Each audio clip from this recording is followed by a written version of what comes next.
El emperador romano Marco Aurelio, del 161 al 180, definió el cristianismo como irracional por su fe y sus prácticas de perdón y amor incondicional a sus semejantes. Este hombre no entendía que los primeros cristianos cumplieran con un nuevo mandato dado por el mismísimo Jesucristo, que dijo: ¿oyeron ustedes que se dijo tienes que amar a tu prójimo y odiar a tu enemigo? Sin embargo, yo les digo, continúen amando a sus enemigos y orando por los que los persiguen. Y es que los cristianos primitivos del Imperio Romano eran profundamente pacifistas y rehusaban con todas sus fuerzas combatir por la causa del imperio dominante. Como atestiguó el caso de un hombre cristiano llamado Maximiliano del siglo III, a quien el tribunal romano amenazó de muerte por negarse a ingresar en el servicio militar.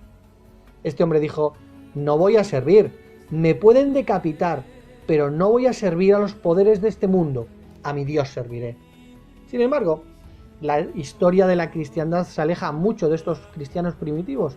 Por poner un ejemplo, se puede citar de la Guerra de los 100 años, que duró en realidad 117 años desde el año 1337 al 1453, donde católicos y protestantes lucharon unos contra otros, acabando con la mitad de la población mundial. Mientras que a los testigos de Jehová se les conoce por su neutralidad cristiana, y al igual que Maximiliano negamos servir a los poderes del mundo, por ejemplo, me pregunto, ¿me puedes decir qué color de identificación tenía tu iglesia en los campos de concentración nazi? Casi 2000 testigos de Jehová murieron por negarse a matar al prójimo y llevaban el color púrpura. Según cierto profesor, los cristianos de los primeros tiempos se ganaron el odio del gentío por su ardiente proselitismo, que es el afán con que una persona o una institución tratan de convencer a seguidores para una causa o una doctrina.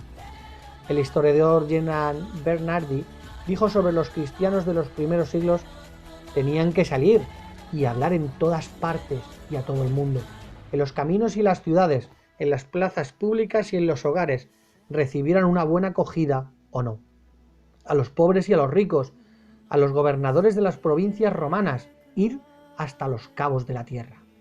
Cuestión sumamente criticada por los intelectuales de la época, como el filósofo romano Celso, quien criticó los métodos de predicación de los cristianos.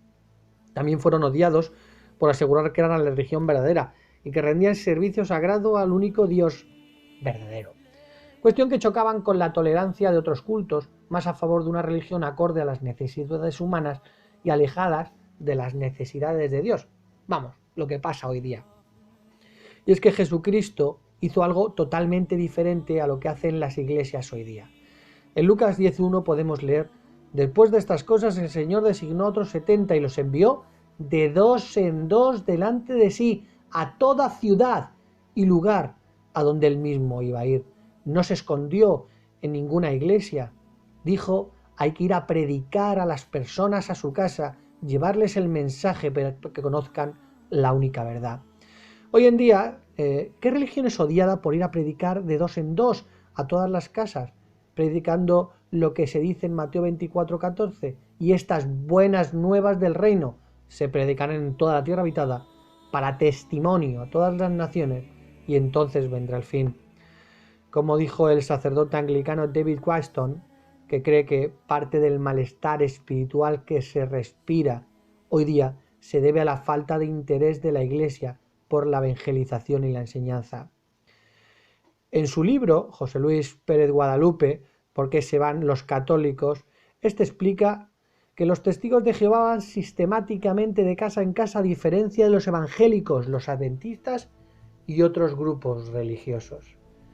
Y es que el mandato de Jesucristo fue claro: ir, no esperar a que vayan a tu iglesia. En el segundo siglo los cristianos fueron duramente atacados por los gentiles con todo tipo de mentiras. Una de ellas es que se comían a sus propios hijos. Hoy día es que los dejan morir. Y varios escritores cristianos salieron en defensa de la creencia cristiana sobre la sangre en aquellos tiempos. Por ejemplo, Tertuliano, un escritor cristiano del siglo II y III siglo de la era común, dijo: avergüéncense vuestro horror si pensó que comían sangre de los que no pueden comer sangre de reses.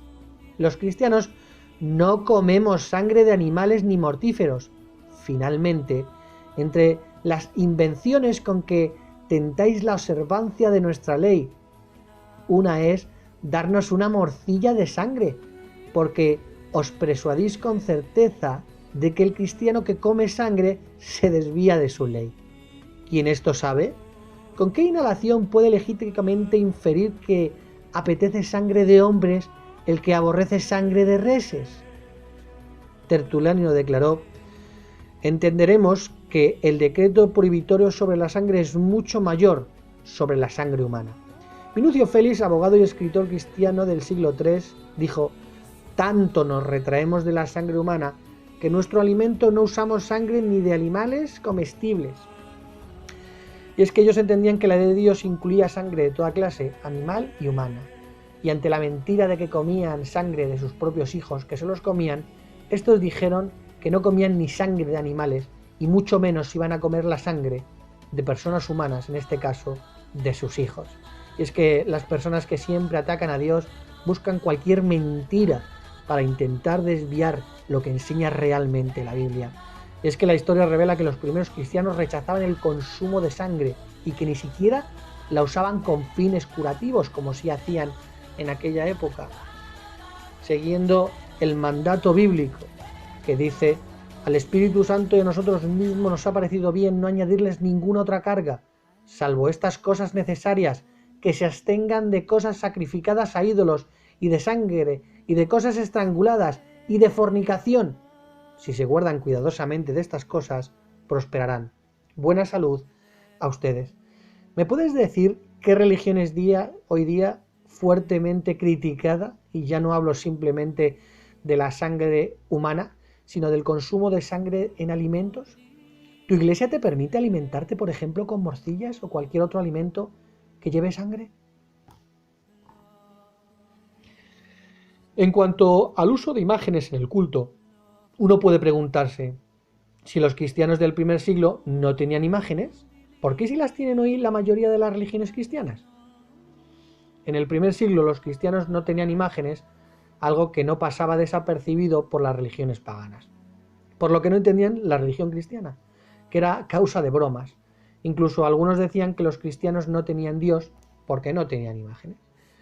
La antigua cristiandad, como dice cierta fuente de consulta, no tiene ni posesión ni culto hacia las imágenes, siguiendo el mandato del decálogo de no tener ninguna imagen sobre la tierra bajo la cual prostrarse.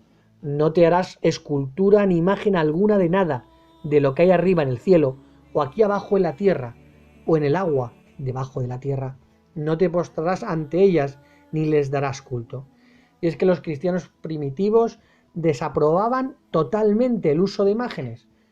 Como dice el libro Historia de la Iglesia Cristiana, los cristianos primitivos se habrían horrorizado ante la idea de colocar imágenes en las iglesias y habrían visto como un acto de idolatría que alguien se inclinara ante ellas o les orara. Como dijo el historiador religioso Edwin Bernard en su libro Imágenes Sagradas, desde los días de Constantino por todo el mundo cristiano se hizo común usar la cruz como símbolo y fue pronto objeto de forma de homenaje.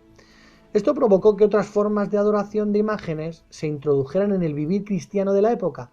De hecho, el mismo libro dice: parece probable que antes de que se rindiera homenaje a cuadros e imágenes se había introducido la costumbre de rendir homenaje al símbolo de la cruz, que en sí no se halla ni en monumentos cristianos ni en objetos de arte religioso antes de que Constantino diera el ejemplo en el labrado estandarte militar con la imagen de la cruz. Como prueba de que la Iglesia Católica no existía ni en el primer siglo, ni en el segundo, ni en el tercero, se pueden ver las famosas catacumbas cristianas, que eran cementerios subterráneos usados por cristianos entre el siglo III y el siglo V. En ellas se encuentran más de 1000 representaciones artísticas en las paredes, como el Buen Pastor, y otros frescos como la Resurrección de Lázaro, pero en ninguna te vas a encontrar la cruz, ni a Jesús fijado en un madero, cuestiones hoy sumamente visibles en la Iglesia Católica y Ortodoxa, o en las religiones protestantes, que también Su símbolo es la cruz. Si la cruz no aparecía en los primeros siglos y solo aparece a partir de Constantino, es una prueba clara de que tu iglesia no está en esos siglos. Estas son solo 4 cuestiones para poder comprobar lo lejos que se fue tu iglesia del cristianismo primitivo. Si no te identificas con ninguna, tu iglesia no existía en el siglo I, ni en el segundo, ni en el tercero. Pero tranquilo, empieza a aparecer a partir del siglo IV. Si eres testigo de Jehová, enhorabuena.